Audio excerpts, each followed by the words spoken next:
السلام علیکم ناظرین، آپ دیکھتے ہیں ہم سوشل ایشوز پہ بات کرتے ہوتے ہیں۔ بہت سی ایسی فیملیز ہمارے پاس آتی ہیں اپنے مسئلے مسائل کو لے کے، اور ہم ان کی آواز کو آپ لوگوں تک پہنچاتے ہیں۔ آج بھی ایک بہن ایسی میرے پاس موجود ہیں جو کہ کافی پریشانی کے حالت میں میرے پاس آئیں، تو آئیے ہم ان کی آواز کو آپ تک پہنچاتے ہیں۔ السلام علیکم۔ وعلیکم السلام۔ بہن مائک اپنے منہ کے پاس لے جا کے آپ بات کریں تاکہ ہمارے ناظرین تک آپ کی آواز پہنچ سکے۔ تو بتائیں، کیا زندگی کے مسئلے مسائل ہیں، کیا پریشانیاں ہیں جن کی وجہ سے آپ پریشان ہیں؟ میں 5 سال کی تھی جب میرے والدین ایک روڈ ایکسیڈنٹ میں انتقال کر گئے۔ میں اکیلی نانی اور نانا کے پاس رہتی تھی۔ کچھ عرصہ گزر جانے کے بعد نانا نانی دونوں چل بسے، میں اکیلی ہو گئی۔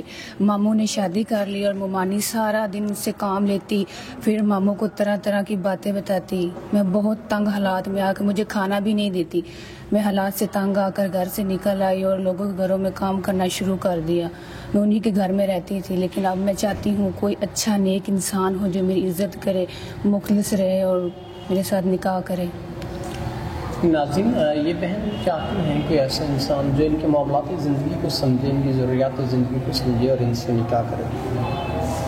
تو اگر کوئی ایسا انسان جو ان کے معاملات زندگی اور ان کی ضروریات زندگی کو سمجھے تو یہ نکاح کرنے کے لیے تیار ہیں، لیکن میں ہمیشہ کہتا ہوتا ہوں کہ آپ نکاح کو پروموٹ کریں۔ زنا سے بہتر ہے نکاح کو عام کرنا چاہیے۔ اب یہ بہن کافی پریشان حالت میں میرے پاس آئی ہیں، اور ان کے جو بھی مسئلے مسائل تھے ہم نے آپ تک پہنچائے، اور امید کرتے ہیں کہ آپ ان کی داد رسی بھی کریں گے اور نیک انسان ان سے نکاح کرے گا تاکہ ان کی پریشانیاں کم ہو سکیں۔ تو اس کے ساتھ اپنے میزبان نواب احمد کو دیں اجازت۔ خدا حافظ۔